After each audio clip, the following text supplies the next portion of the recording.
Hi everyone, my name is Jan Ryan. I'm so glad you've come to hang out with us tonight at our first ever Creative Summit at the College of Fine Arts, or COFA as we refer to it locally. Think of this as a virtual living room for creatives for the next 90 minutes, where stories and ideas are going to be shared freely, and practical advice will become our gift to you, as well as hopefully some moments of real inspiration to take away.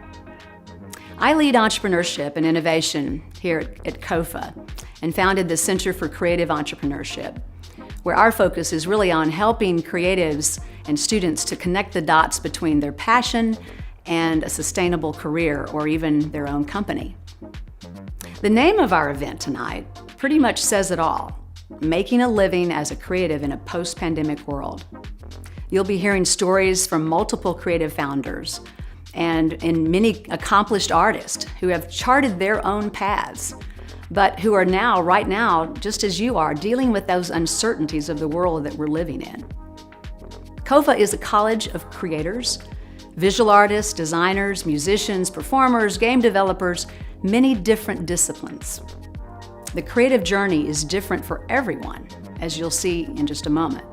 But there's a common backstory here.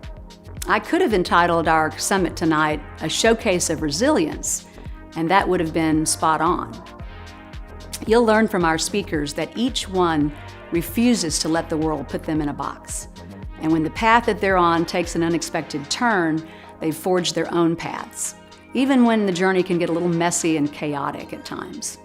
Maybe this will be the takeaway that you have from this summit, and that is that resilience is the common factor that unites all successful creative careers.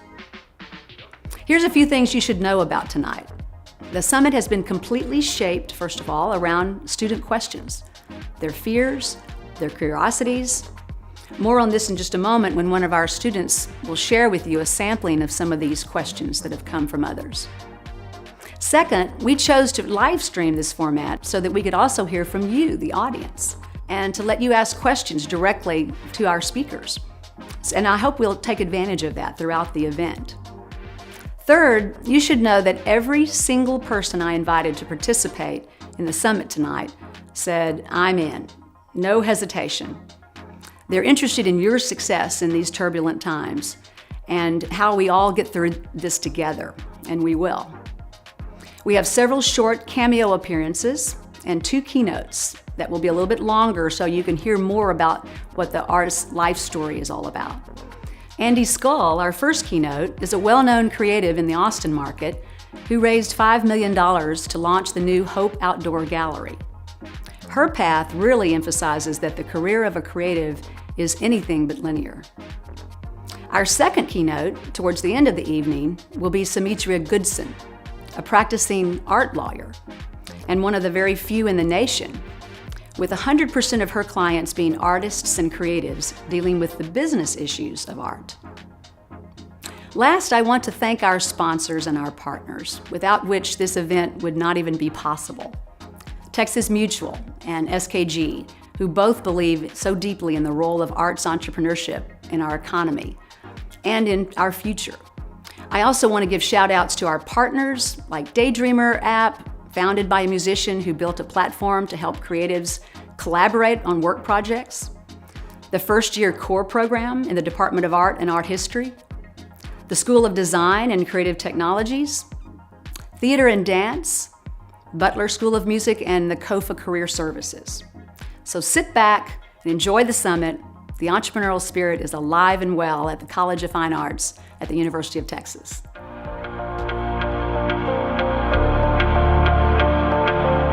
Hi all, my name is Skylar Tayton and I am a student at the College of Fine Arts working towards a Bachelor of Arts in Theater and Dance, graduating in the spring of 2021.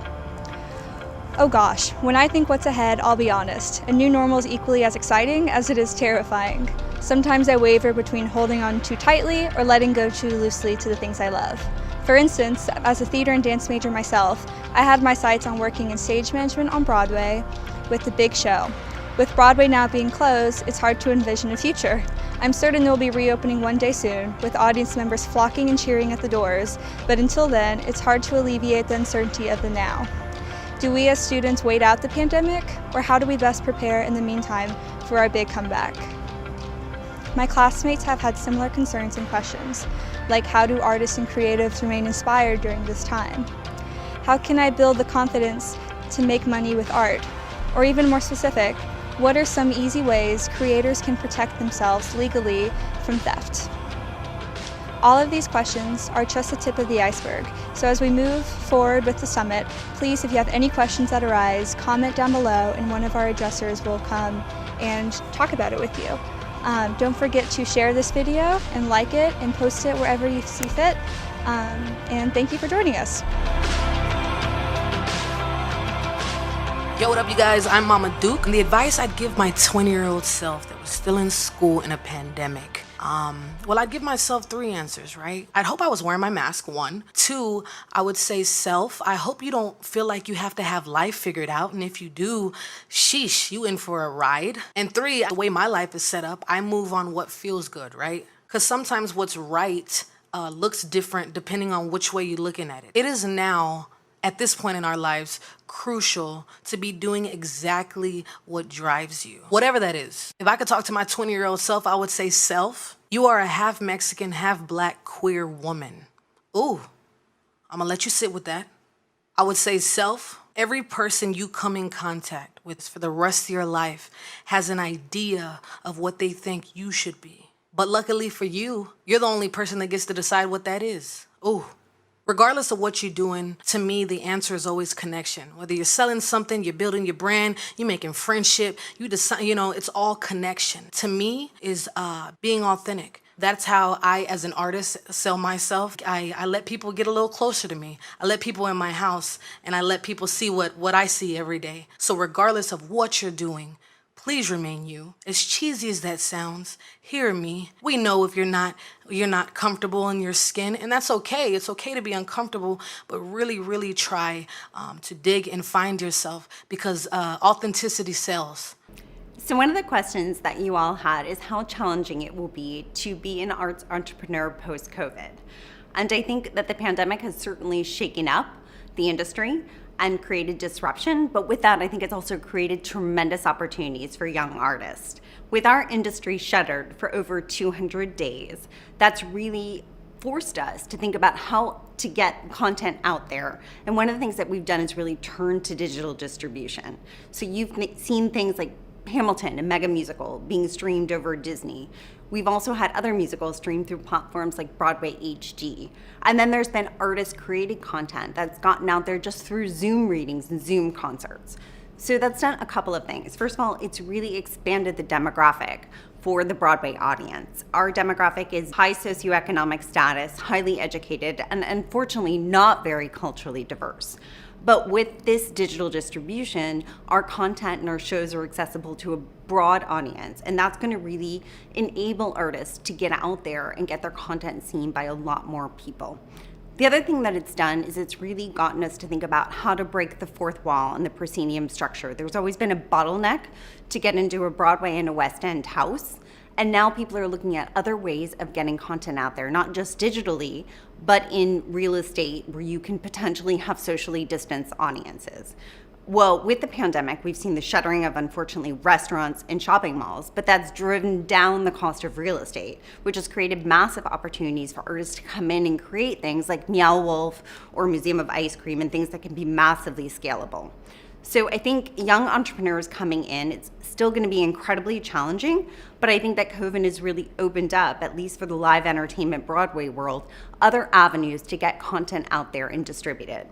So my advice would really be stay flexible, stay open, look for opportunities, and don't be afraid to create your own content, because creating it digitally can be far less expensive than going into a workshop and spending hundreds of thousands of dollars or tens of millions of dollars to launch your show on Broadway.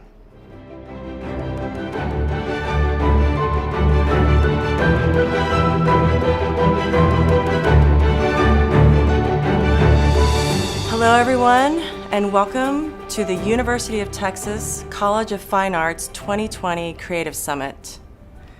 I was really honored when my friend Jan Ryan and the Center of Creative Entrepreneurship invited me to share my stories and journey at this special event. But honestly, when Jan talked with me about this in February, I was excited to have the chance to talk at my school, since I am a UT alum, but never did I imagine that this event would be an online experience, which kind of makes it hard to crack jokes or tell anything that's funny. But what I also realized was the main difference about doing this event now was that I would be sharing decisions, practices, and ideas that I am working on right now in my career and my life based on this global pandemic. And that this would be reflected in the construction and development of the new Hope Outdoor Gallery Art Park that we are currently building across from the Austin airport. The most important inspirational and motivational part of this event is you. How important all of you are to the future of not only Austin, Texas, but to this new world. One of my favorite inspirational quotes comes from Martin Luther King Jr., and he said, "Almost always, the creative, dedicated minority makes the world better." To me, that statement is talking about you. Being an artist, or what I'm actively trying to rebrand as being a creative, truly takes dedication. And having the motivation to make the world better only stimulates the natural talents and courage that you already have and that have already gotten you to be where you are right now. Studying, learning, and growing into your own confident, creative self. Just a little background on me. I'm an Asian American creative producer and the founder and brand manager of the Hope Outdoor Gallery Art Park. I'm also the founder of Hope Events, the nonprofit production company that connects creatives with causes through projects and events, and is the organization that produces the HOPE, which stands for Helping Other People Everywhere campaign. I launched HOPE in 2006 with the support of a whole community of creatives, artists, and musicians, and by teaming up and collaborating with an established, respected artist and friend who happened to also be launching a new arm of his company at the time, Obey Awareness, and that artist is Shepard Fairey. From 2007 and 2009, the organization grew and we launched the Hope Farmers Market, and that same year we ended up launching the Hope Outdoor Gallery, which none of us ever dreamed or anticipated would become such an historic landmark for Austin, and also truly the most dedicated project any of us would ever participate in. But overall, the simplified version of me is this. I am a creative entrepreneur that has consistently looked for ways to grow my artistic talents while also learning from others, dug deep to find my courage to take each step along the way, always created my own adventures to fuel my inspiration, paid attention to the timing and opportunities that were happening around me, and always, nonstop, been creating, doing, and working so that I can stay in the flow. And it is because of these 5 things that I've been able to provide consulting and contract design work with my company, Scull Power Creative, for over 20 years. But this whole journey really began in 1994 when I was a 19-year-old woman that was inspired to pursue my talents in art by becoming an art director and studying at the University of Texas at Austin. This was the important first step to dedicate my journey in the direction that I knew I was passionate about. This was so critical and literally the foundation for all the stories and ideas that I can share with you today. The amount of confidence and courage it requires to get out there, to create, and to try and even fail so that you can learn and make your own path.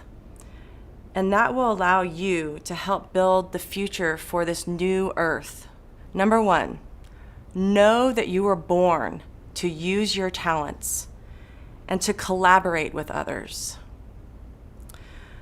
When I was growing up, my Chinese immigrant mom made sure that I was always exposed to the arts. I was drawing pictures from Alice in Wonderland books when I was 6. I was doing theater and plays and playing the violin by age 8. And by age 12, I was learning photography, clay sculpture, cooking, and really getting into many other arts-related things. But I was also handling school and academics just fine, and I was also really into athletics and sports. So by my senior year in high school, I felt like I had really given myself a chance to discover enough about myself to know that I was going to tell my Chinese immigrant mom that I was going to focus on the arts. And I knew that was going to be a little scary, not just for me, but for her. But I knew that that was my passion, and that each step would lead to the next step, and that would be the best way to move forward in my life. So what I loved about working on the Hope Outdoor Gallery is that as we moved along in that journey too, we discovered all of these different stories from people, all here in Austin, that also were being courageous and dedicating their lives to their creative paths. And each of the stories in this book, These Walls Can Talk, really highlighted that. And I feel so honored to get to be the steward of this project that truly is dedicated to focusing on creative entrepreneurs and their paths and journeys, which really are going to be the building blocks for our future. All right, number 2, find your courage and use it. So this is probably one of my favorite stories to share with students, and then especially at UT, was my decision to opt out of critique.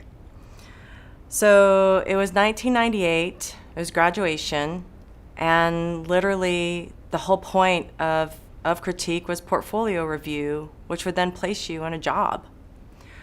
And as I was getting my portfolio together, I realized that I wanted to live in Austin and that I had a specific idea of the job that I wanted. So I called my professor and I told her that I was going to opt out of critique. And she was so pissed off and definitely let me know. And she said, why? Why are you telling me this right now? Like, you know, she's like, Andi, you're one of our star students, which honestly, all the students are stars in the creative sequence. So, but I told Deborah, I said, you know, I want to live in Austin, and you haven't invited any companies from Austin, which I understand. You know, that the best jobs you're trying to bring to the students are in New York and LA and Chicago. But I also know that I don't want to work for just anybody, and I don't want to design things for just anything. And I really want to love the work that I do, and I don't want to get a job where then in 2 years they'll just find someone else to replace me that's just a more talented creative. So basically, my professor then over the phone says, I am so upset with you right now, Andi. And then I have to tell you that last week I sat on the panel for this new agency in town that is the first 100% green ad agency in the country. And they're right here in Austin, and they just won the Don't Mess with Texas account. And now I'm going to call the president and recommend you. So I end up actually getting the first job out of my whole class by not going through critique, but by having the courage to call someone that I trusted, that I looked up to as a mentor, my teacher, and share with her what I really wanted.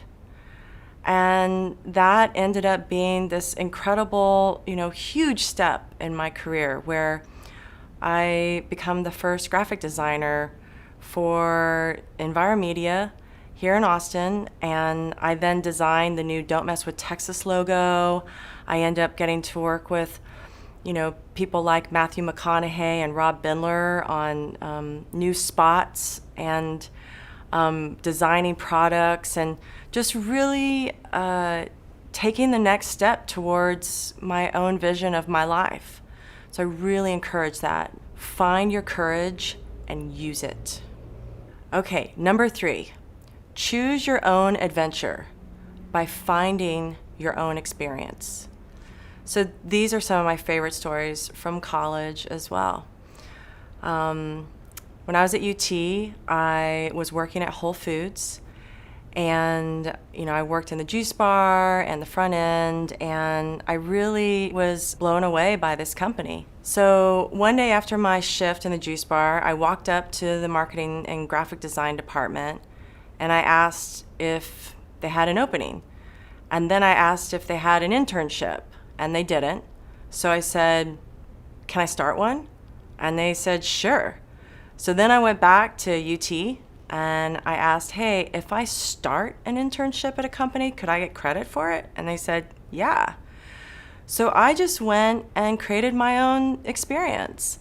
They weren't listing it, they weren't offering it. I just wanted to know more about how this cool company worked, and figured if I could offer my talents in graphic design, which is what I was studying, then I would end up getting the experience that I wanted. And so I've done that a bunch of times in my career. Another example of choosing your own adventure for me was I walked into my job as an art director, and I asked my boss, "How would you feel about me taking a sabbatical and going and working on a film?" Things were a little slow, and we didn't have as many clients, and I asked my brother if he could get me a job on one of the films that he would be working on next as a PA. And so it turns out my boss was so grateful that I was even offering up for the company to take a break from my salary, that she also said, "Andi, this is so generous of you," which to me, I really just wanted to go get more experience, learn more, be more of an entrepreneur that was creating my own path. And, that all these would end up being skill sets that I would eventually use one day in my own company.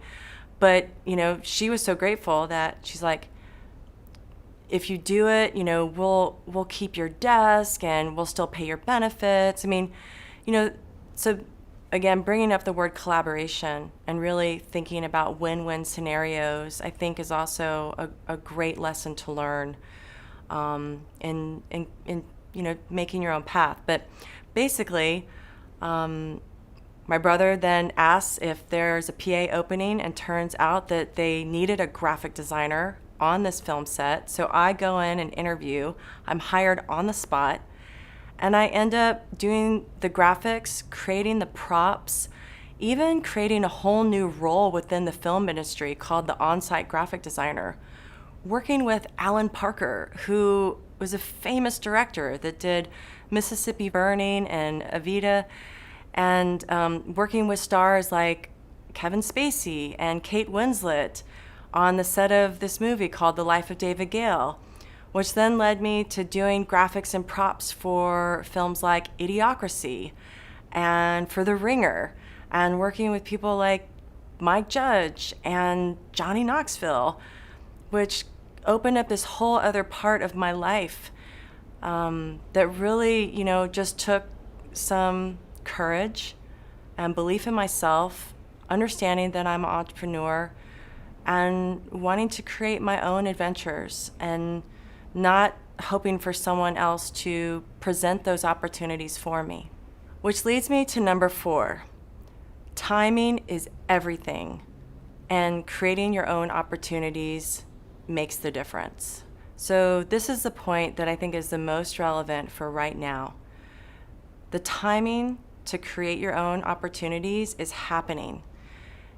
It is when crisis happens, and I think this is really the quote that Martin Luther King was referring to, that being the creative class, we can look at more of the ideas that will help make the world a better place. And so just yesterday, I saw this current issue of Austin Monthly, and literally it's the innovation issue and the 30 companies that are changing Austin and the world.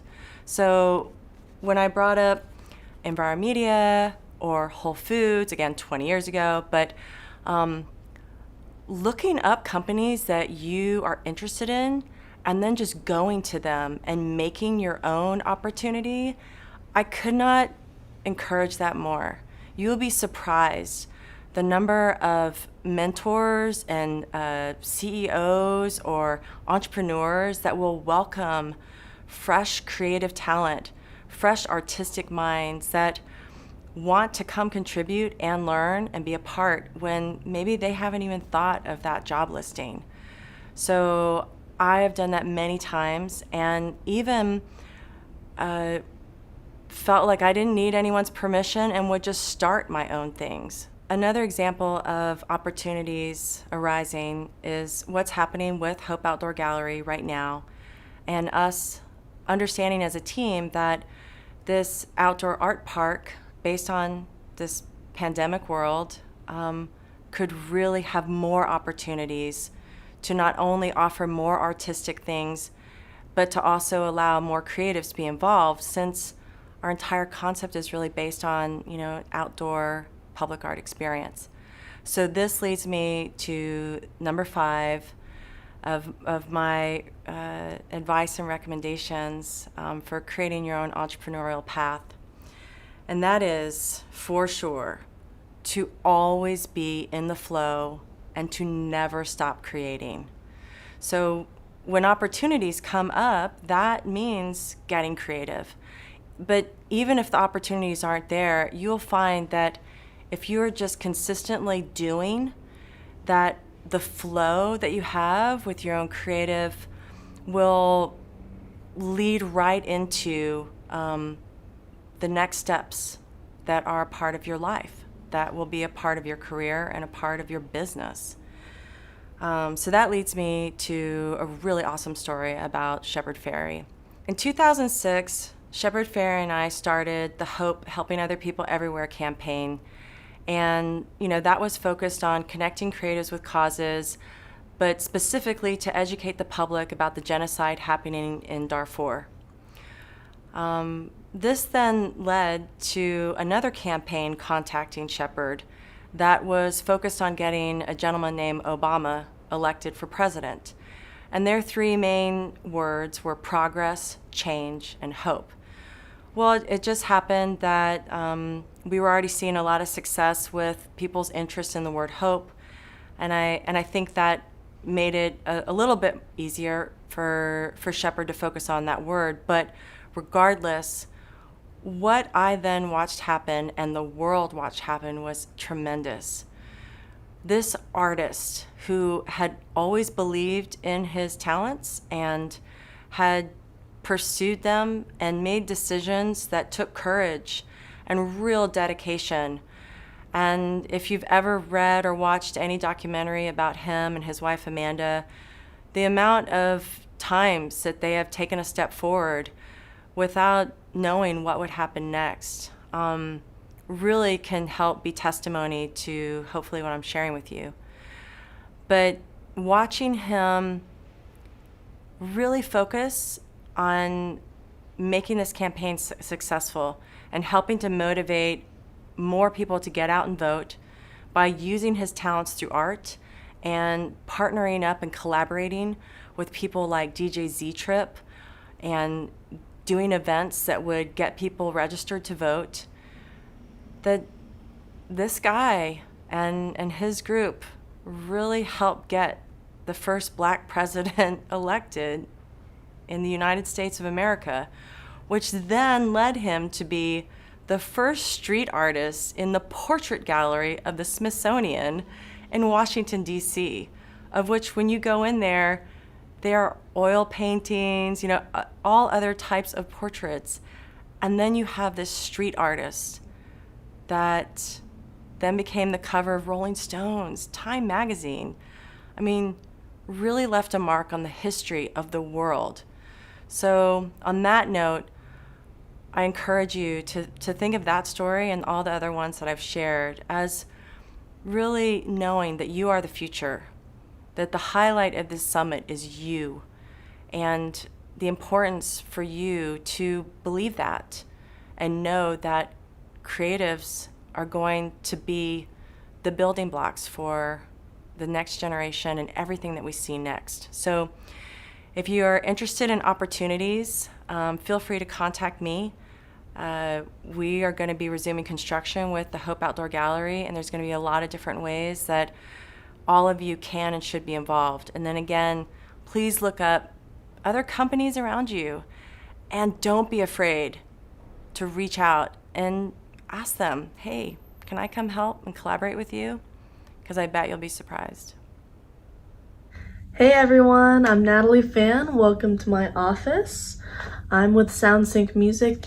We are a sync licensing company. We work with music supervisors and pitch music to them to get placements for our artists within film, TV, and commercials. Sometimes video games as well. Most recently, we partnered with Universal Music Group to host a songwriting camp that was supposed to be during South by Southwest of 2020. Unfortunately, the pandemic wouldn't allow us to meet in person during South by, so instead we pushed it all virtually. We did everything online. Songwriting groups worked out really well. We now have 20 songs that we can pitch to all sorts of production companies, TV shows, films, you name it. All that is to say that entrepreneurs and creatives must maintain adaptability. You must be able to pivot at a moment's notice. Anything can change. And if the pandemic has taught you anything, it should be that we are living in an extremely disruptive time period where anything can happen. So be ready for that moment. Identify those problems within your industry. Identify the problems within your community and come up with valuable solutions that you can implement. Those are some of the things that I've learned as an entrepreneur and as a creative. And I hope that this advice is valuable to you and that you'll go out there and be the change that you want to see in the world. Hi, my name is Dixon. I'm an animator and illustrator. I've been working for about 20 years in the industry, ranges from slot machines all the way to feature films, video games, you name it. Illustrations for Rolling Stones. I want to talk to you guys today about what comes after you graduate. It's a very uncertain, scary time in our nation, and then on top of that, it's a very uncertain and scary time when you're graduating. You don't know what you're going to do and what's out there. And I just want to tell you from personal experience that it really took a lot of just determination and drive for me to get where I'm at. I just had to really hit the pavement and constantly be working on my craft. So even after I left school, the learning never stopped. You're always learning, you're always pushing to get better. And I think that's what really got me noticed, especially for my first job interview. They told me flat out, Don, you're here because of your persistence. I didn't get that job, but what I did learn is that I was doing something right. I was being persistent, and I got my foot in the door. And that's ultimately what you want. You want to get your foot in the door. From that moment on, once I got into that door, it was always just that constant pushing to get better. And I think that when you're in school, you're kind of given the foundation to learn those things and to do those things. I think it's also very important as an artist that you remember to incorporate the world around you.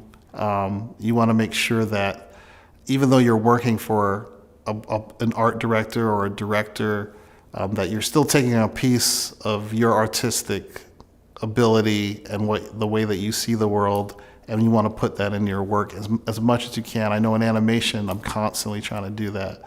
At the end of the day, it is a job, and you have to make sure you're following your art director and your supervisor's guidance. But at the same time, what makes you stand out as an artist is always putting that particular bit of you into the work. I also think it's very important to think of yourself as a business. A few years back, I was standing on a corner with a 35-year Disney vet, and our studio was just about to close, and we didn't know where we were going to end up.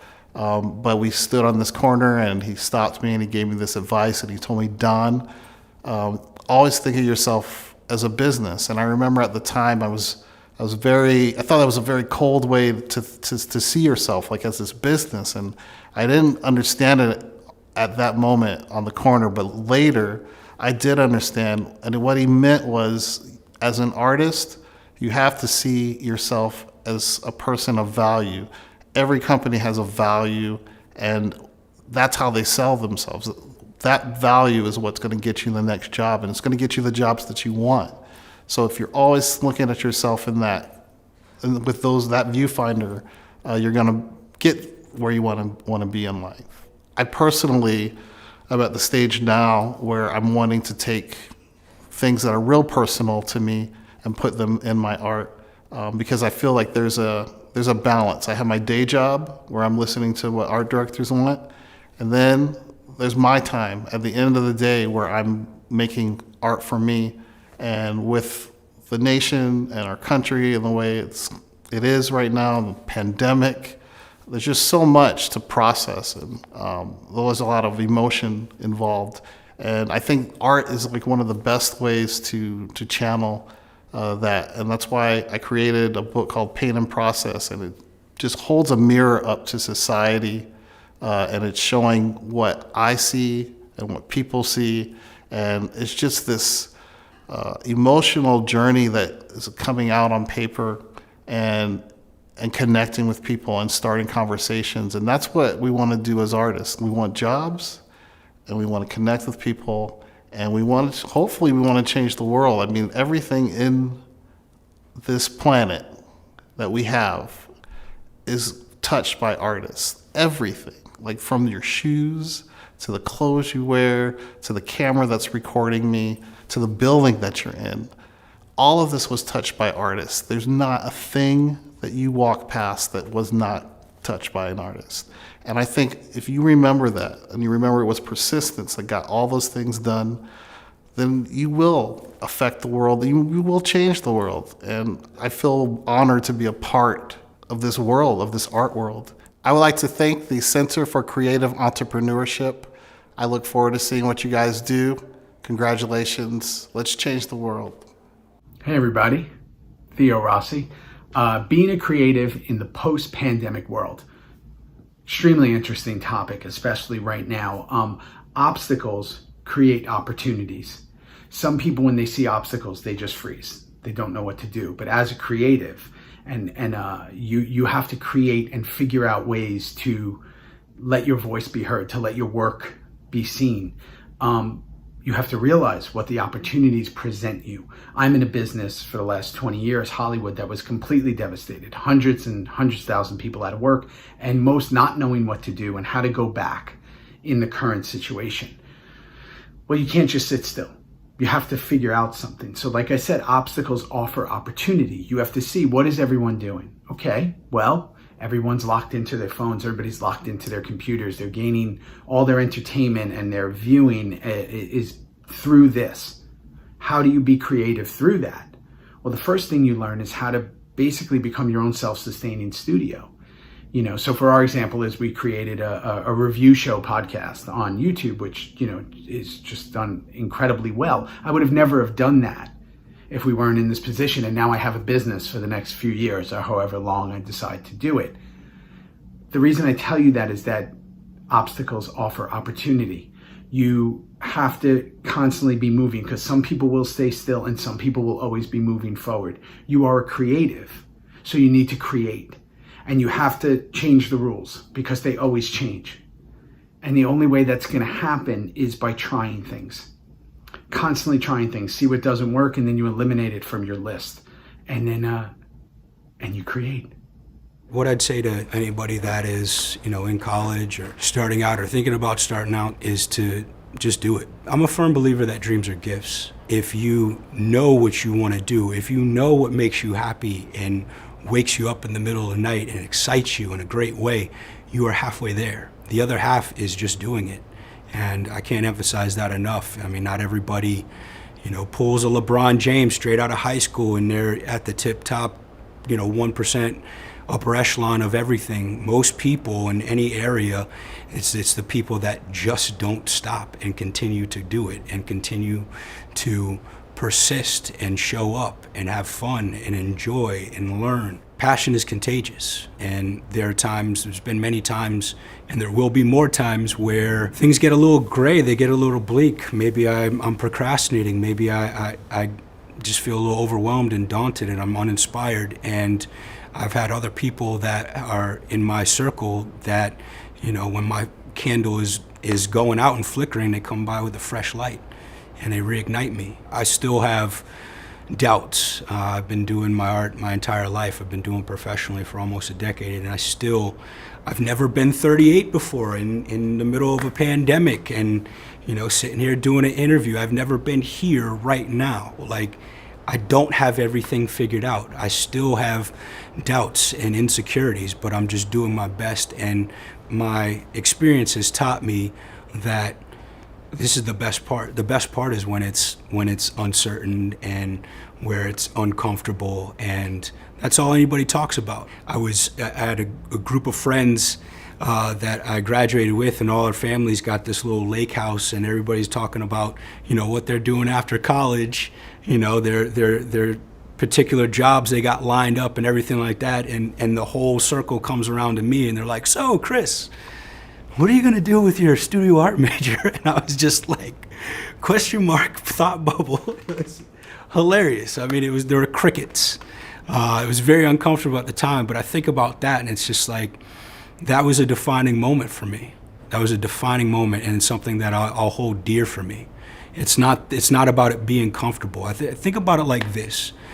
If someone were to give me my dream, just gift me that dream, I would appreciate it for until it got a little uncomfortable. But where I'm at right now, I've walked through doubt, I've walked through fear, I've walked through being broke, I've walked through people doubting me, I've walked through me doubting me, and I've come out on the other side. And what that does is when things get tough and when things get nebulous and, I don't know how this is gonna work out. Perfect example, a pandemic.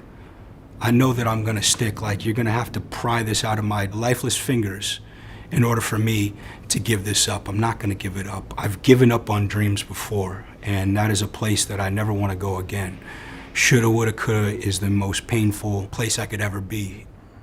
I felt compelled to make this mural at Native Hostel, If He Can't Breathe, We Can't Breathe, in response to George Floyd's public execution. I just know for a fact that it's a fundamental problem, a systematic problem that gives birth to things like police brutality and Wall Street being bailed out during a pandemic and kids in cages and you name it. Any vex, any ism that's going on within not just our country but within the world is coming from a system that serves the few and not the many. As soon as I put the first brushstrokes on the wall, there was some sort of an exhale spiritually. And it didn't remove or erase any of the feelings, but at least I felt like I was doing something in response.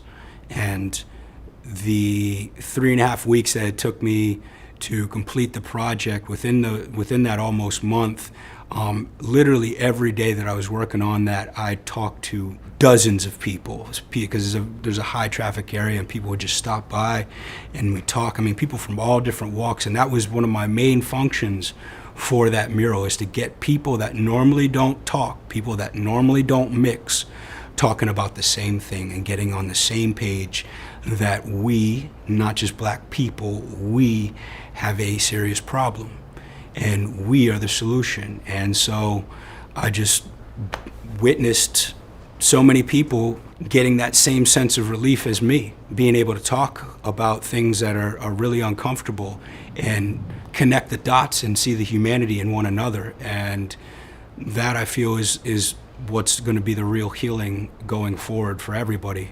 So that's probably been the biggest thing moving forward that is not only changed my life, but I feel has helped the community. There's a sense of hope that mural gives. The last thing I'll say, that is, you don't have to experience, but this is something that I've experienced that has just really fortified my resolve in pursuing what I want to pursue, and that was in 2009, losing my mother, who was single-handedly responsible for any positivity, optimism, anything that I had going on in my life. She encouraged everything. She was my home. And when I lost her, it was the worst place that I've ever been. I thought I lost everything. And what I learned from that is that life is quick and tomorrow's not promised. And why would I waste another second doing anything less than what is exactly in my heart? So I'm gonna keep going. I don't know how this is gonna work out, but I'm gonna keep going. And it works out. It always works out for people that are persistent. So if you're just getting started with this thing, like I said at the top, and you have a clue what you wanna do, just pursue it. Just do the next right thing and enjoy the ride. Hello, my name is Amber Allen, and I'm the CEO of AA Labs. Physical and virtual are colliding, and we stand at that intersection. Here at AA Labs, we believe you have fallen in love with the problem, not the solution.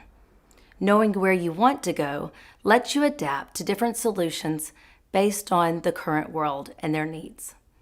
Looking outside your company and your comfort zone helps you to be ready and easily available to adapt when needed.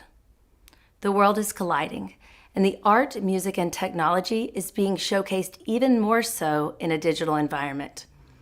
You will see this anywhere from Katy Perry being a video game to Kinsey Ziegler creating a digital ecosystem in our Digital World platform. I would say curiosity is a huge part for any creative founder. What we can learn and be able to connect the dots in multiple different worlds lets you get to think differently and above what is in the current moment. Being able to plan only comes from the creative outlets. Respect is the biggest piece in multiple different worlds coming together. Understanding that even if it is not your love and passion, but it is someone else's, and being able to communicate across that gap is so needed right now. With the digital world, we have to have technology and coding, but we also must have storytellers. We've got to be able to speak it in a language that other people can understand, otherwise they'll always be scared of it. Storytelling is so important because it makes things friendlier. It makes you understand something, whether it be visually or whether it be through music. It's one of the senses that makes people more relate and adapt. I would say the role of a creator in telling a story is really about not falling in love so much with the story that you do not listen to the audience. Knowing what your audience wants to hear, but also that they are looking to you as the leader to get them there through a story. Best way of listening to your audience is not to only stick within one bubble. There's a book called Synchronicity, and it talks about a gentleman 50 years ago that had a dinner party with Einstein, and he was going through the theory of relativity. And he said his entire creative, he wasn't in the science world, the whole entire creative of his life changed based off of that one conversation. If we're constantly learning in different bubbles, then we'll be more creative and not think like everyone else. The advice I would give would be learning to appreciate that it's not about a JD or a job description.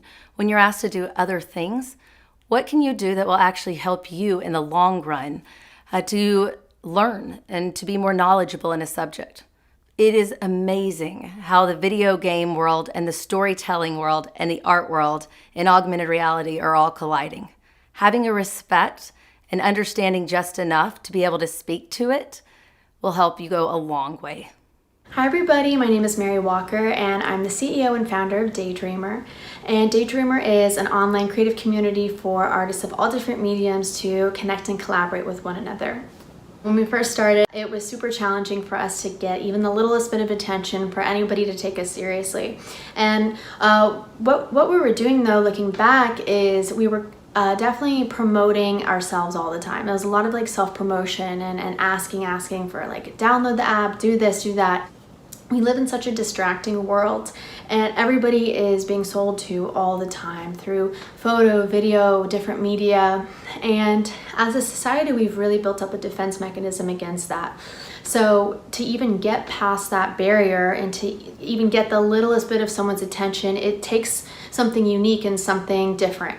So the big mindset shift came maybe 6 or 7 months after we launched, and we started to do value-driven content, and really, instead of saying what can our user do for us, saying what can we do for our customers. And that's exactly what we did. We threw events, we did artist spotlights, we did a ton of different unique things to provide value to our audience first and foremost.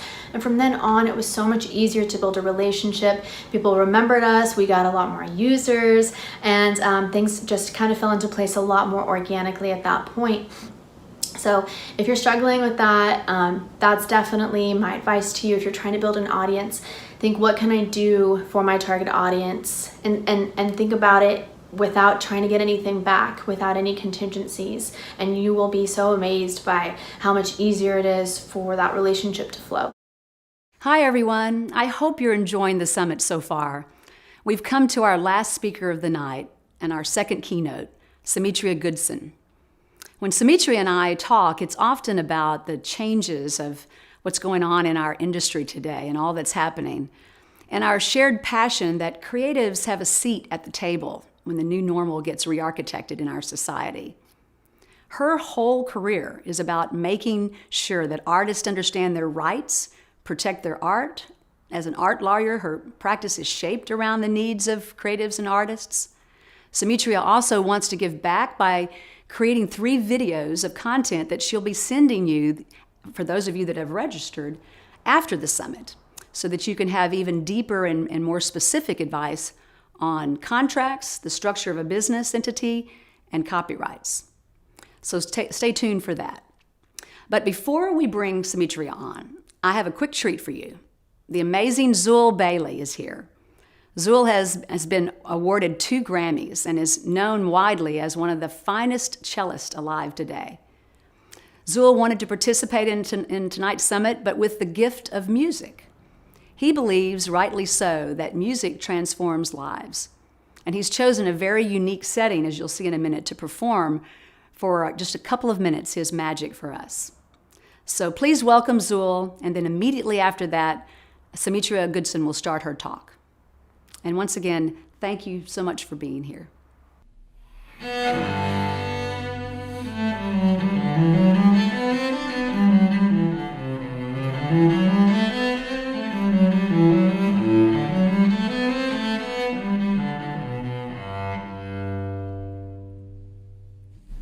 Hello, I'm Zuill Bailey, cellist, artistic director of El Paso Pro Musica, cello professor here at UTEP, as well as the director of the Center for Arts Entrepreneurship here on this beautiful campus in El Paso, Texas.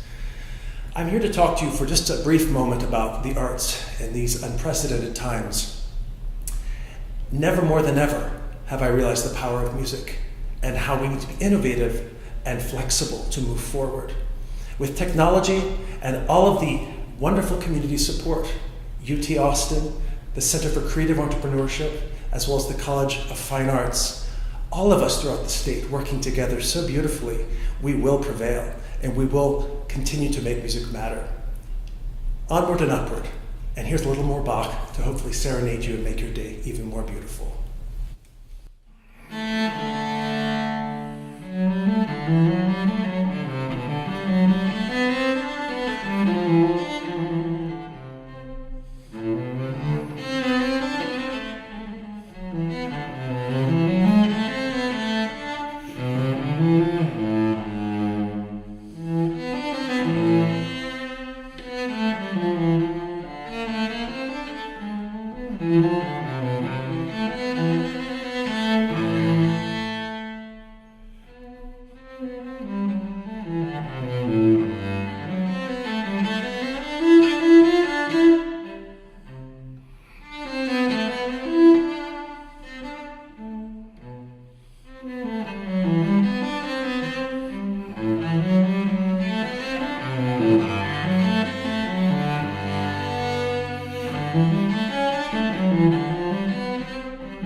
Thanks to the Center for Creative Entrepreneurship at UT. As you've heard, my name is Sammetria Goodson, and I am so excited to speak with you guys again on behalf of UT for the second time this year. I had the pleasure of being the 2020 COFA commencement speaker, and of course, now I'm visiting with you a part of this creative summit.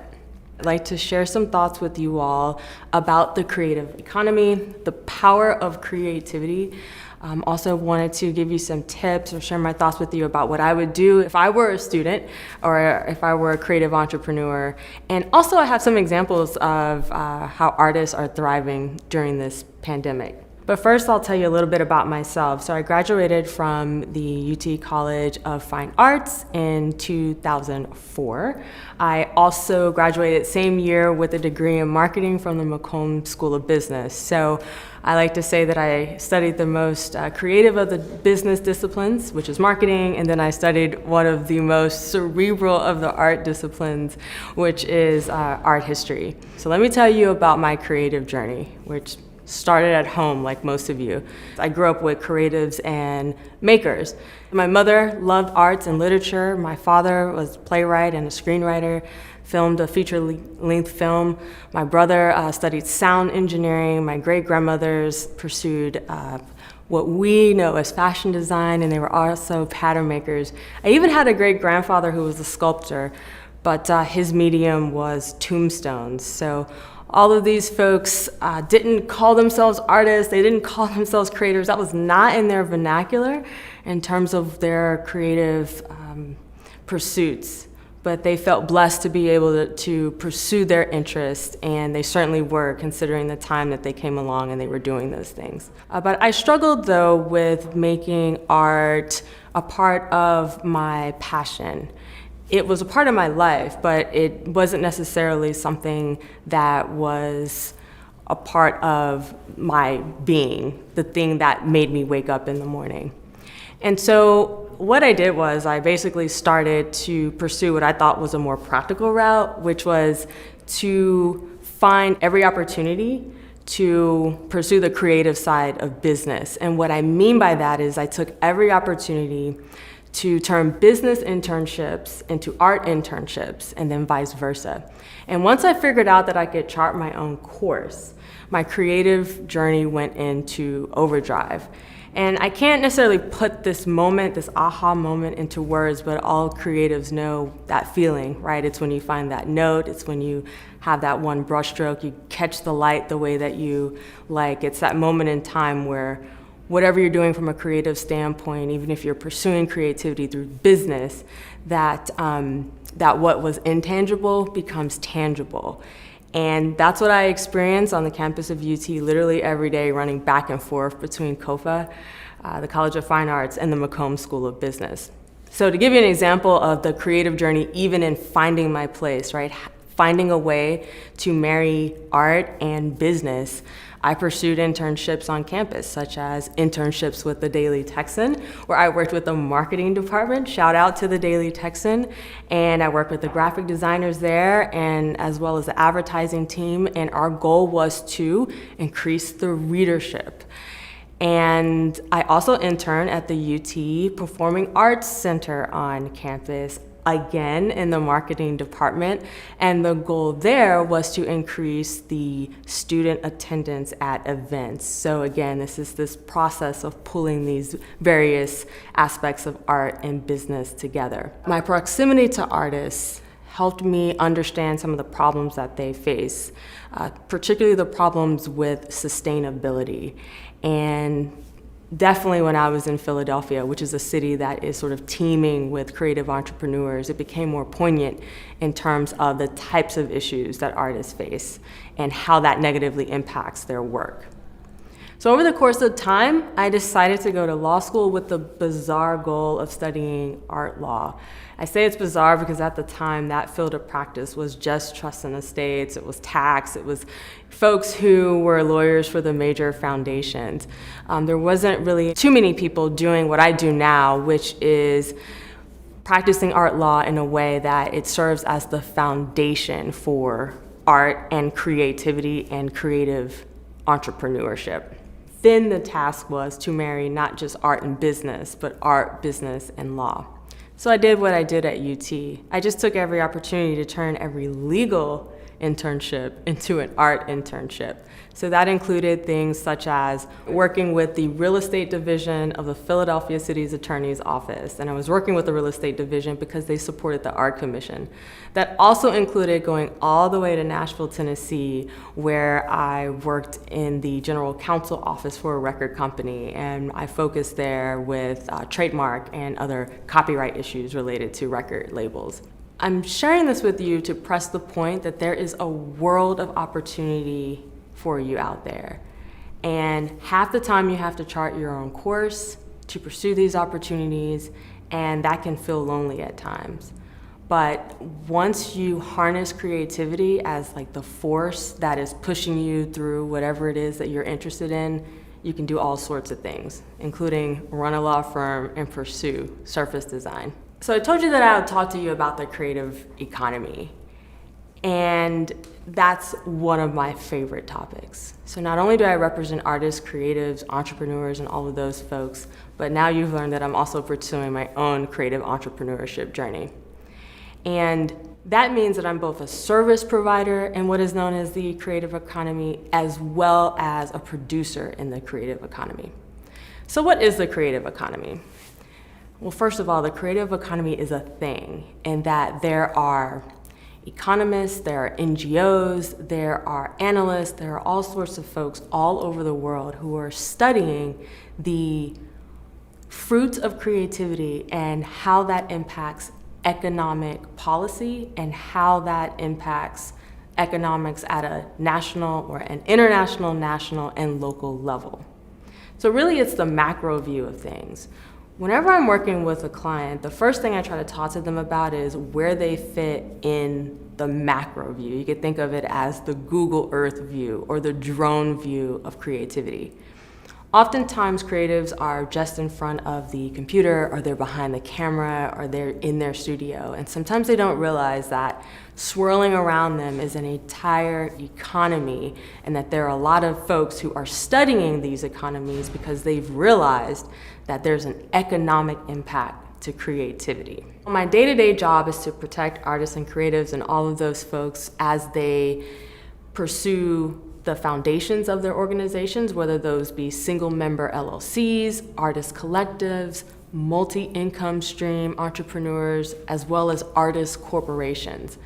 These creatives are increasingly seeing themselves as business people, and they're going after all sorts of opportunities. I work with artists who are self-represented and also artists who are represented by agencies. I work with artists who work with galleries, art galleries, and I work with galleries who are on the cutting edge of even rethinking what the art gallery space should be. And I will say they've had plenty of opportunity as gallerists in the midst of COVID-19 to rethink the gallery space. I also work with agencies that represent artists, and these agencies are negotiating deals with multinational corporations, international corporations on behalf of artists. So these are the types of opportunities, and this is the type of work that was going on before the pandemic, that's going on now during this pandemic, and that I've actually seen an uptick in as we move throughout the rest of 2020. The other thing that I'm seeing is that there are a lot of multi-hyphenate artists who are not only working across disciplines, but they're also segmenting their product and service offerings by using licensing. So what they're essentially doing is they're monetizing different aspects of their portfolios and what they make as a creative, and they're segmenting those out across various industries. From the large brand perspective, it's no secret that companies and brands are reaching out to artists because they're seeking to work with creatives. Whether it's someone hiring a muralist to create art for art's sake or to create art for Instagram's sake, these are the types of opportunities that I'm seeing various artists take advantage of during this pandemic. And I've also seen an uptick in collaborations with artists, and to be perfectly honest, some of these deals are pro-artists and are helpful to artists in their long-term sustainability, but some of them aren't. All that means, though, and nevertheless, is that there are opportunities out there. And so the more artists think about themselves as creatives in the creative economy, who are businesses, the more these opportunities open up for them. And to that end, what I see almost every day is the monetization of creativity. And creativity is monetized through the use of intellectual property. So intellectual property, or IP for short, protects essentially the fruits of creativity. You have four main types. You have trademarks, you have copyrights, you have patents, and you have trade secrets. And using these elements of IP and therefore protecting these elements of IP is the main driver to, in my opinion, the economic economy. So what I mean by that is if you look at some of the top brands, no matter what industry they're in, the majority of the value and the valuation of their company is wrapped up in their intellectual property. So again, you as a creator, even if you're a painter, painting canvases, or a photographer who's taking photographs, one of the things that I want you to understand is how important that is in terms of the value of the work that you produce for clients.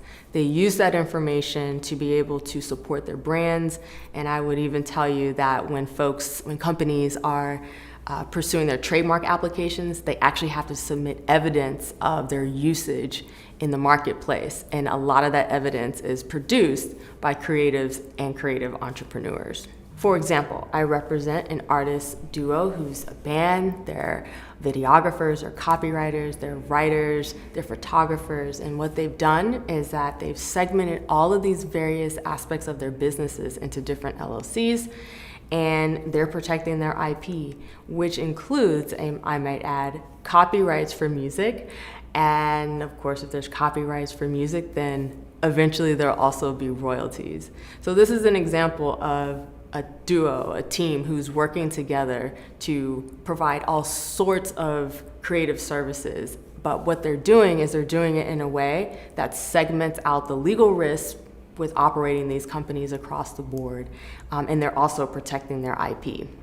So the point of me sharing that example with that creative duo is to press this point. Once you grasp intellectual property and the value of intellectual property, you can build more resiliency into your art practice, and you can negotiate better deals, and you can create sustainable practices.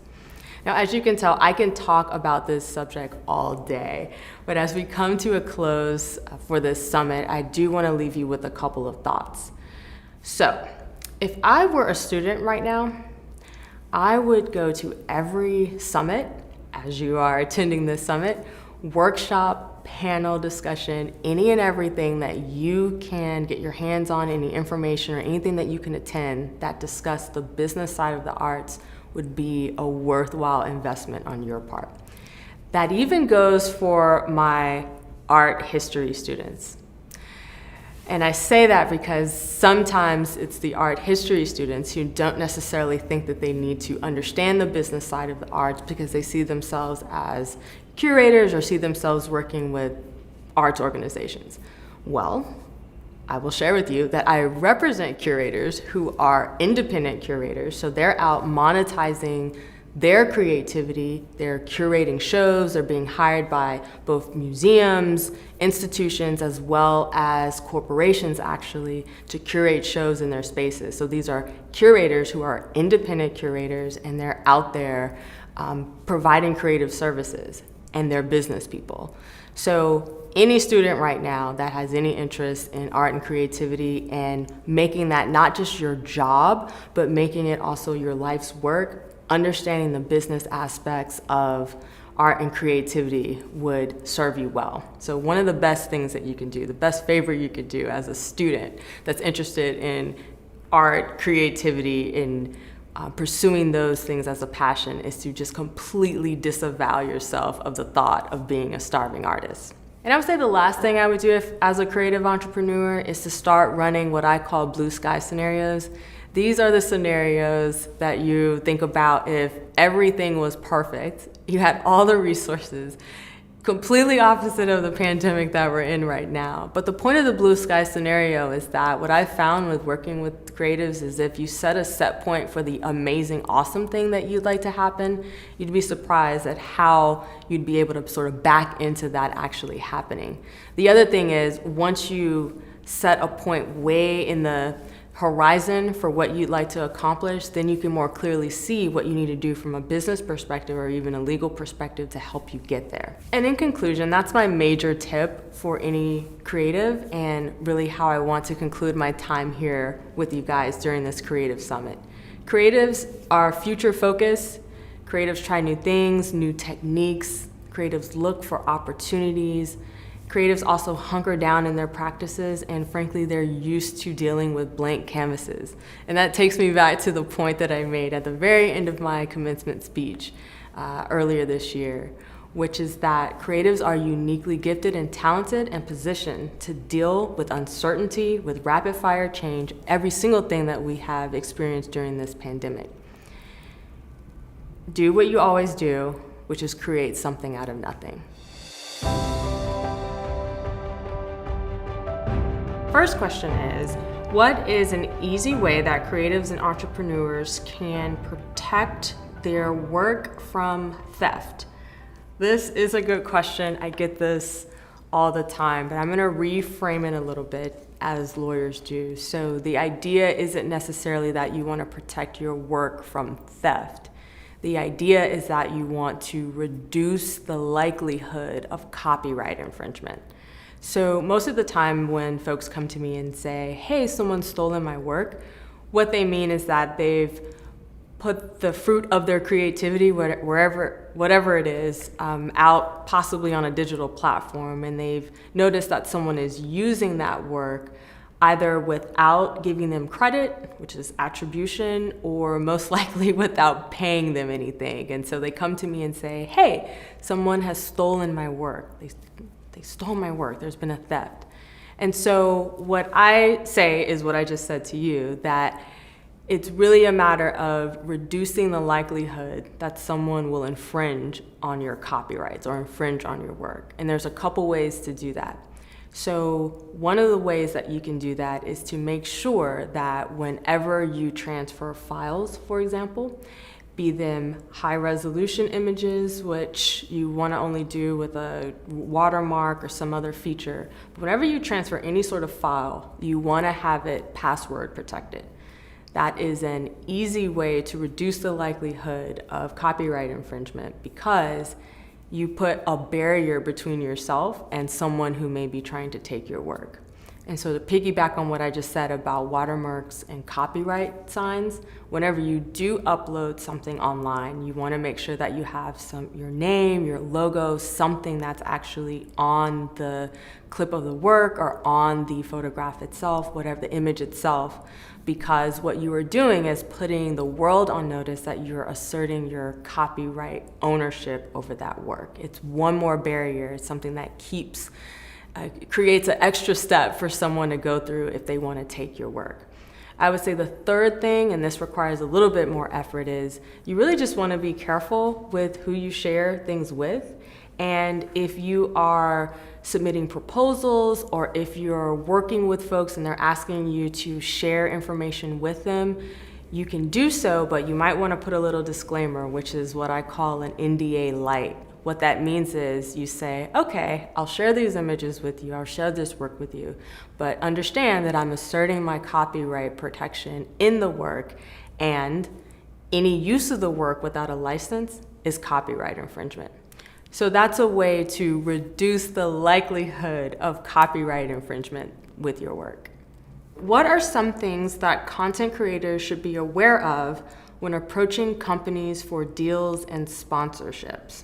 Another good question. I often get this question right in the middle of a deal or a negotiation. So folks will have a contract that's sent to them and they want me to review it, and so they kind of ask a similar question.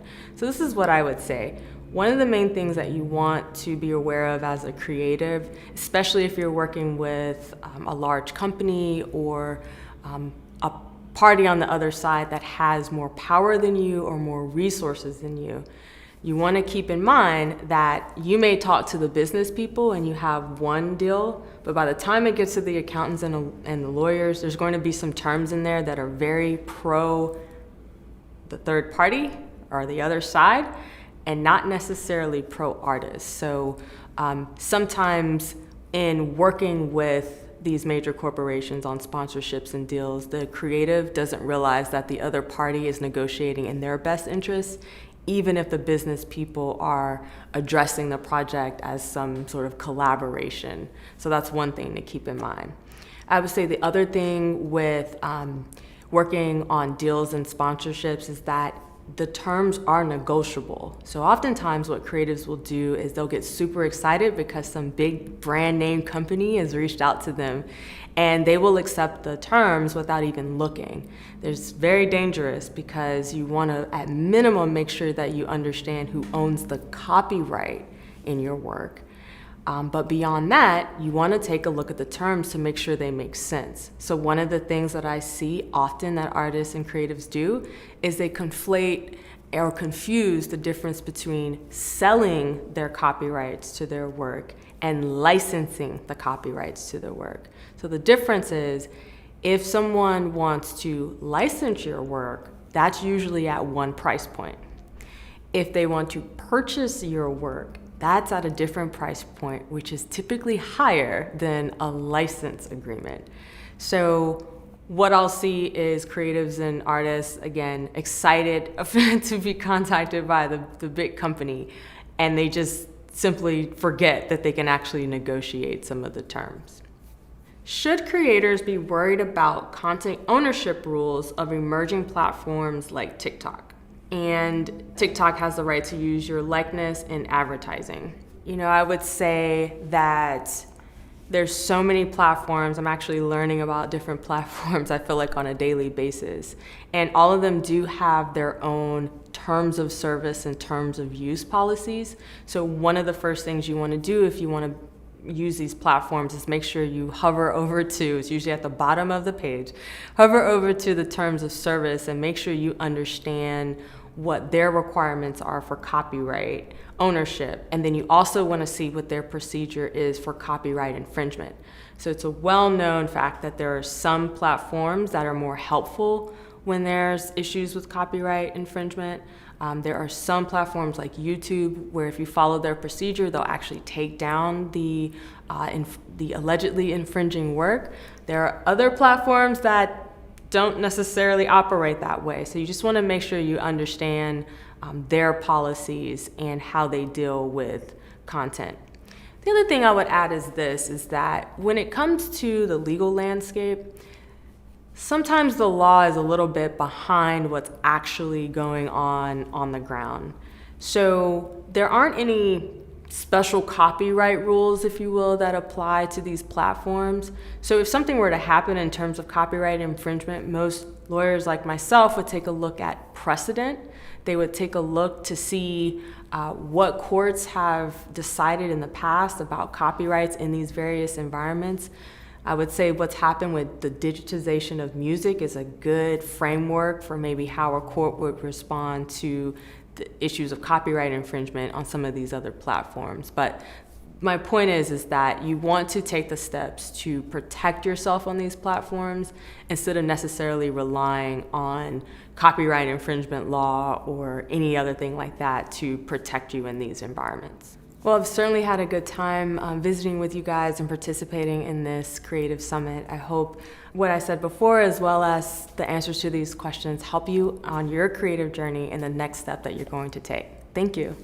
Oh, and hook 'em.